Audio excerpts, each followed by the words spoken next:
Pero bienvenida, Andrea Falcone, gracias por, darnos claridad sobre esto y explicarnos cuáles son las similitudes con lo que antes se aplicaba como fórmula previsional.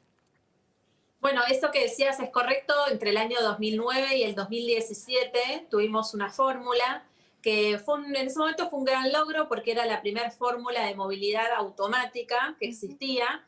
Después se perfeccionó porque en ese momento se ajustaban las jubilaciones en una parte proporcional también atada a la recaudación como pasa ahora, era una fórmula compleja. Esta es la misma propuesta que se estaría estableciendo ahora, pero en el 2017 se modificó, según mi modo de ver las cosas, mejor, porque el índice que se eligió es ajustar las jubilaciones y en general todos los beneficios de la seguridad social, siguiendo el crecimiento de los salarios y el crecimiento de los precios, digamos, la variación de precios. Entonces, es muy importante entender que, digamos, esto, verlo siempre sin pensar en una gestión o en otra, en una posición política u otra, porque esto, digamos, que las posiciones en general en desmedro de los jubilados han sido transversales a todos los gobiernos, no es que hay uno específico. Es verdad. Pero sí, el índice elegido en 2007 era un índice correcto, porque piensen ustedes que la movilidad básicamente es mantener el poder de compra a lo largo del tiempo, más allá de la inflación. Que yo lo que puedo comprar hoy con mi jubilación lo pueda comprar a fin de año y el año que viene. ¿Qué mejor ajustar las jubilaciones con el índice de precios? Claro. ¿Qué mejor que eso? Entonces, ¿qué es lo que vamos a tener ahora? A partir de marzo, si se aprueba la ley, que seguramente se apruebe, que si los trabajadores en actividad reciben 100 pesos de aumento, van a recibir 50. Y después el resto lo va a conseguir si el país crece. Entonces, no hay posibilidades de que hoy por hoy esa fórmula dé mejor que la inflación. La conclusión es que los trabajadores en actividad van a tener ajustes mejores, mayores que los jubilados. Claro, los trabajadores en actividad van a tener mejores ajustes que los jubilados porque la otra parte la pone la recaudación, ¿no es cierto? ¿Es a eso a lo que te estás refiriendo? Claro, la fórmula va a ser mitad crecimiento de salarios, mitad recaudación. Exacto. Entonces, en ese sentido, si los trabajadores reciben 100, el jubilado va a recibir 50, que es la mitad.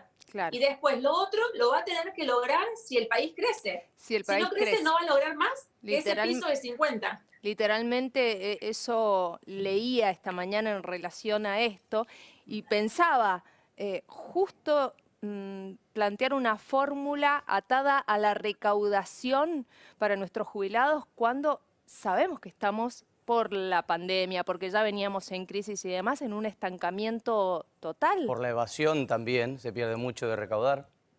Mirá, también. Creo que lo más triste de estas situaciones es cuando nos quieren decir que es una cosa y es otra. La realidad es que si tiene 4 patas, mueve la cola y dice, wow, es un perro, por más que yo pretenda que sea un elefante. Y si yo tengo una fórmula que ajusta las jubilaciones conforme precios, conforme inflación, y les digo en febrero que la voy a suspender, porque es imposible de pagar, es decir, quiero pagar menos. Y después de eso cambio la fórmula.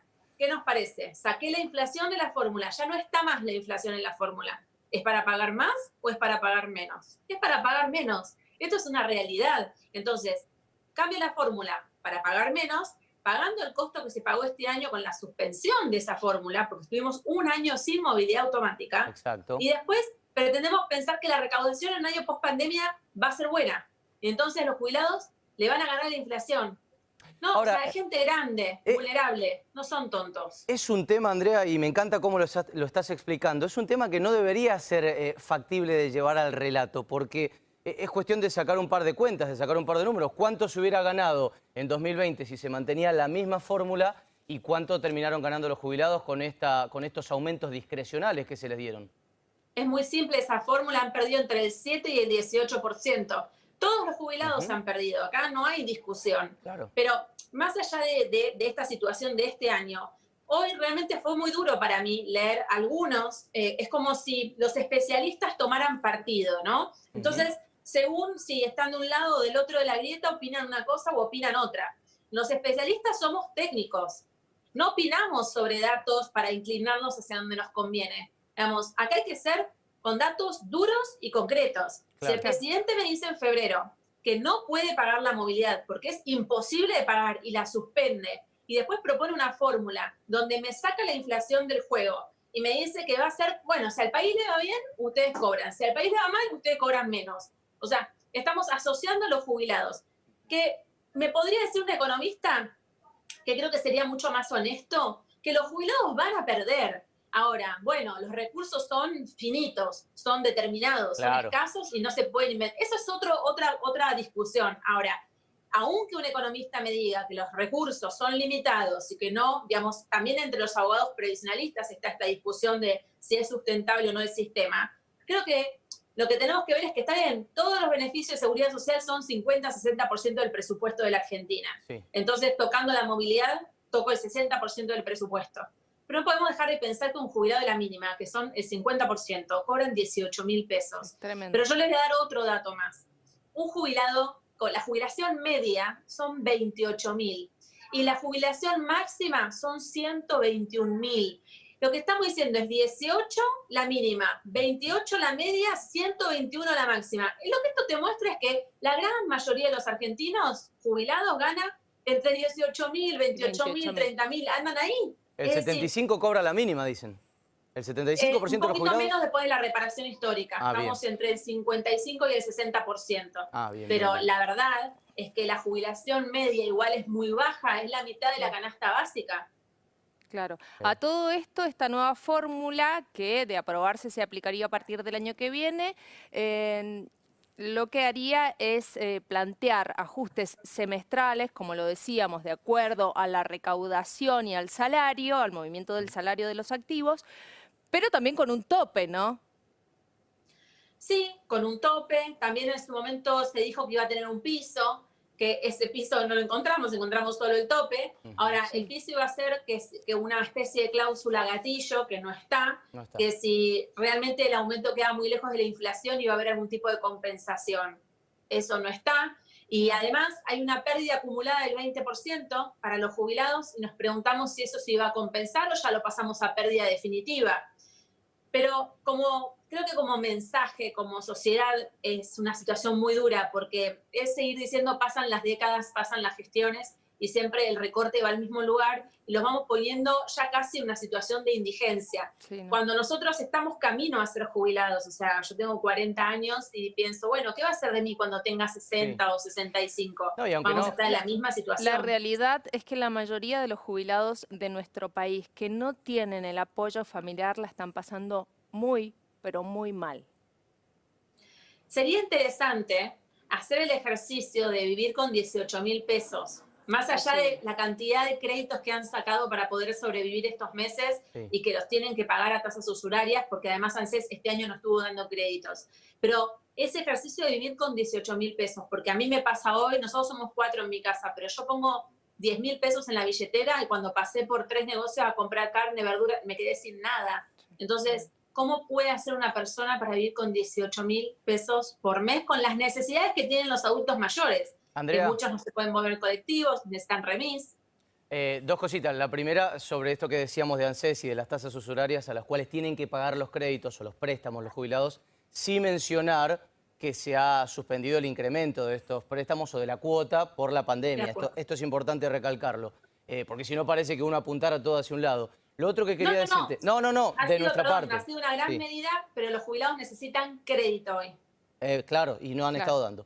Lo otro que quería apuntarte es ligeramente distinta a la fórmula o al mecanismo que se utilizó durante los gobiernos de Cristina, porque ahí se aplicaba o el aumento de los salarios por RIPTE o el aumento de los salarios por ANSES. Ahora, y de eso se tomaba el que fuera mayor, o sea, tenían garantizado un beneficio ahí los jubilados. Ahora solamente toma por RIPTE, es decir, pierde ahí una posibilidad, pierde ahí una cierta calidad y una cierta garantía el jubilado también.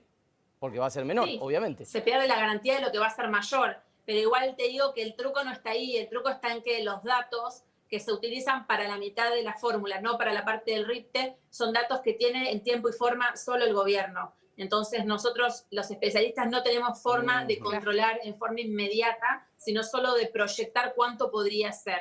Por eso nos pasaba entre el 2009 y el 2017 que calculábamos y más o menos nos daba más, menos 2% porque no teníamos los datos.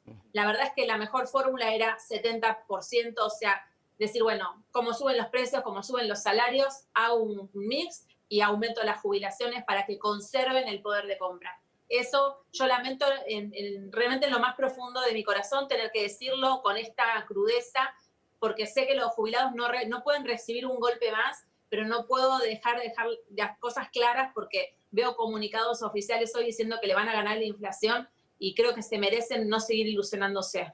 Sí, al menos saber que eso no va a ser así. Como especialista en temas previsionales, quería tu opinión respecto de cómo ves el sistema previsional. Bueno, lo veo con una honda preocupación, pero no solo por la foto actual, sino porque no veo hacia el largo plazo lo que se necesita para enderezarlo. Creo que tiene que haber un acuerdo multisectorial, incluyendo a la justicia, incluyendo a los gremios, a la oposición, y decir, bueno, lo que hay que hacer en los próximos 20 años es esto, porque todas las políticas previsionales del mundo se modifican con proyección a 20 años. Siempre, todos los países están encarando reformas de adecuación porque las realidades reinantes van cambiando, entonces el sistema se tiene que ir adaptando. Y yo veo en Europa y Estados Unidos los desafíos que están emprendiendo y que están enfrentando, y digo, bueno, están bien preparados. Nosotros todavía estamos con desafíos básicos, pero todavía no con la complejidad que tienen ellos. Y sin embargo, no logramos dar pie con bola. Y me preocupa pensar qué va a pasar con este sistema dentro de 5, dentro de 10 años, porque lo único que se hace es, no llego a pagar, recorto. No llego a pagar, recorto. ¿Cuál es la solución a largo plazo? ¿Por qué tengo 4 de cada 10 trabajadores en negro? Porque eso me baja la recaudación hoy y me obliga dentro de unos años a ese trabajador darle una moratoria, porque la moratoria no es un regalo, es un parche. Es un parche, porque yo no controlé el trabajo en negro. Y ese señor trabajó toda la vida. Entonces yo le tengo que dar la moratoria. Entonces pierdo en recaudación y pierdo porque después tengo que poner una moratoria previsional. Hoy, ¿saben cuántos argentinos llegan a la edad con los 30 años de aportes? ¿Cuántos? 2 de cada 10. Uf, Entonces, terrible el dato. escenario es malo, porque no estamos haciendo lo que se necesita para ir enderezando el timón. Estamos yendo directo al Titanic y no en ningún momento decimos, bueno, no, o sea, vamos a chocar.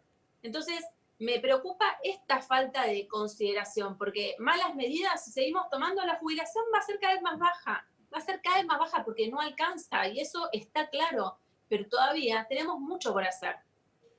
Andrea, bueno, la verdad es que uno no sabe si seguir preguntándote porque sos muy interesante para contestar y es muy amplio el tema y hasta se complica charlarlo así en el aire con estos minutitos, pero ¿cómo lo mejorás a futuro si cuando vos querés arreglar lo macro le terminás pegando a la microeconomía? O sea, le terminás sacando plata del bolsillo al jubilado. Pero si vos no lo haces, también se sigue desequilibrando la estantería, que es un poco lo que van a decir quienes defienden este modelo, que es un poco más saneador, que es un poco más fuerte en lo sustentable. Pero bueno, como vos marcaste y como hemos estado charlando, le quita una parte probablemente a las jubilaciones. Mira, el sacrificio de Norma Pla no valió la pena, porque no cambió nada. El sacrificio de los jubilados de hoy no vale, porque no cambia nada. Cuando Norma Pla le decía a Sofovich, que en ese momento defendía la situación, Sí. cuando usted tenga hambre, también va a salir a luchar. Es indigno llegar a los 90 años, 80 años pasando hambre. Es indigno. Después de haber por el amor de aportado Dios. toda una vida. Pero además de haber aportado, es indigno. Tener que mendigar, tener que no poder comer carne, no poder desayunar, no poder comer verduras, es indigno.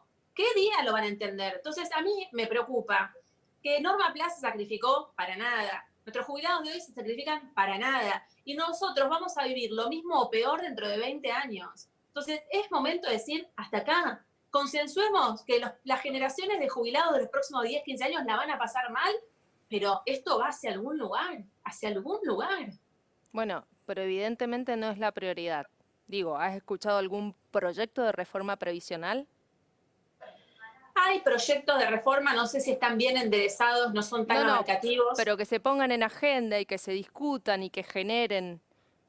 Digo, creo que tiene que haber reforma laboral y previsional juntas, ayudar al blanqueo laboral, ayudar a concientizar sobre la importancia del trabajo en blanco y alivianar quizás a ciertos sectores más golpeados o a las pymes, pero propiciar la importancia. Ustedes son jóvenes, como yo quiero decir, pero claro yo les que sí. pregunto si ustedes creen que van a vivir de su jubilación. No, Y un montón de gente que está a un paso te dice que no, y un montón de gente que está tratando de vivir con su jubilación, lamentablemente también te dice que no. Te cuenta que no. Andrea, Les digo, nos perdón, has amargado... 90%, Sí. Pero perdón, no, el decime, 90% de los argentinos vive de su jubilación. Claro. No, te iba a decir, nos has amargado, pero nos has ilustrado mucho también con todo lo que sabés y todo lo que pudiste aclarar. No es un tema también fácil de explicar, así que doblemente agradecidos con vos.